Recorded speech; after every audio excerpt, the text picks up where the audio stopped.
સમાચાર રાજકોટમાંથી શહેર ભાજપ પ્રમુખની સેન્સ પ્રક્રિયામાં ડખો થયો। રાજકોટ શહેર ભાજપનો આંતરિક જૂથવાદ સામે આવ્યો છે। મુકેશ દોશીના નામને લઈ કેટલાક નેતાઓ ખુલીને મેદાને આવ્યા છે। ચૂંટણી અધિકારી માયા કોડનાનીને સર્કિટ હાઉસ જઈને રજૂઆત કરાઈ હતી, જેમાં પૂર્વ મેયર, પૂર્વ ધારાસભ્યો સહિત અનેક નેતાઓએ મુકેશ દોશીના નામને લઈને વિરોધ કર્યો છે।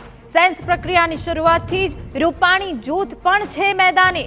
બે જૂથ વચ્ચે બરાબરનું લોમ્બિંગ થતા ચૂંટણી નિરીક્ષકે સમર્થકોને મળવાનું ટાળ્યું હોવાની પણ અહીંયા વિગતો છે। સંવાદદાતા મોહિત ભટ્ટ વધુ વિગત આપી રહ્યા છે। મોહિત, પૂરી વિગત।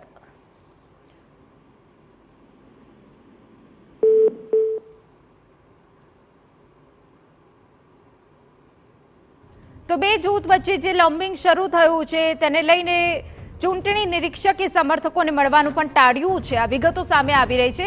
રાજકોટ શહેર ભાજપ પ્રમુખ કોણ બનશે તેને લઈને સસ્પેન્સ હજુ યથાવત છે। તે વચ્ચે સેન્સ પ્રક્રિયા ચાલી રહી છે, પરંતુ જે નામ ચર્ચામાં સૌથી આગળ છે તે મુકેશ દોશીનું નામ છે અને એ નામને લઈને કેટલાક નેતાઓ ખુલીને મેદાને આવ્યા છે અને એ સિવાય ચૂંટણી અધિકારીને સર્કિટ હાઉસ જઈને રજૂઆત પણ કરાઈ હતી, જેમાં કેટલાક પૂર્વ મેયરો, પૂર્વ ધારાસભ્યો સહિતના નેતાઓએ મુકેશ દોશીના નામને લઈને વિરોધ કર્યો હતો। મુકેશ દોશી કે જેઓની રાજકોટમાં ખૂબ સારી કામગીરી રહી છે, ફરી એક વખત પાર્ટી તેમને રિપીટ કરી શકે છે તેવી શક્યતાઓ હાલ તો દેખાઈ રહી છે, પરંતુ આજે સેન્સ પ્રક્રિયા ચાલી રહી છે તેમાં ચોક્કસથી ડખો સામે આવ્યો છે।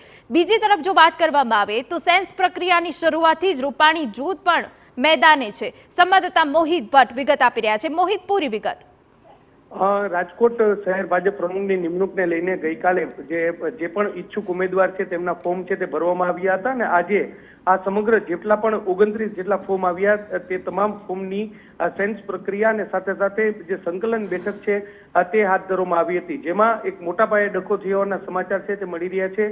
વર્તમાન શહેર ભાજપ પ્રમુખ મુકેશ દોશી છે તેમને પણ ફરી એકવાર તેમને નિમણૂક આપવામાં આવે તેવી માંગ કરી છે અને તેમને પણ ઉમેદવારી ફોર્મ ભર્યું છે, જેને લઈને જે વિવાદ છે તે સર્જાયો છે અને તેને રિપીટ ન કરવા માટે એક આખી લોબિંગ છે તે કરવામાં આવ્યું હોય તેવું અત્યારે સ્પષ્ટપણે લાગી રહ્યું છે। બે જૂથ વચ્ચેની આ લડાઈ હોય તેવું લાગી રહ્યું છે। મુકેશ દોશીના નામને લઈને એક વિરોધ છે તે અત્યારે શહેર ભાજપમાં જોવા મળી રહ્યો છે। એટલું જ નહીં, પરંતુ ગઈકાલે જ્યારે આ ફોર્મ ભરવામાં આવ્યા ત્યારે આજે પૂર્વ મુખ્યમંત્રી વિજય રૂપાણી જૂથના પણ કેટલાક આગેવાનો છે તેમના દ્વારા પણ ફોર્મ છે તે ભરવામાં આવ્યા હતા અને ગઈકાલે જે ચૂંટણી અધિકારી માયાબેન કોડાની છે તેમને પણ રજૂઆત છે તે કરવામાં આવી હતી। એટલે એક પ્રકારનો વિરોધ છે તે જોવા મળી રહ્યો છે। સેન્સ પ્રક્રિયાની સંકલન બેઠકમાં આજે રાજ્યસભાના સાંસદ હોય, આ ઉપરાંત પ્રદેશ ભાજપના ઉપાધ્યક્ષ હોય સહિતના સિનિયર આગેવાનો હતા, તેની વચ્ચે આ ડખો છે તે થયો છે અને મુકેશ દોશીના નામને લઈને આ વિરોધ છે તે કરવામાં આવ્યો હોય તેવું અત્યારે લાગી રહ્યું છે। જોવાનું રહેશે કે પ્રદેશ સમગ્ર મામલે કયા પ્રકારની કાર્યવાહી કરે છે। બિલકુલ મોહિત, ખૂબ અગત્યની જાણકારી આપ આપી રહ્યા છો કે જ્યાં સિનિયર નેતાઓની ઉપસ્થિતિ વચ્ચે આ ડખો થયો છે,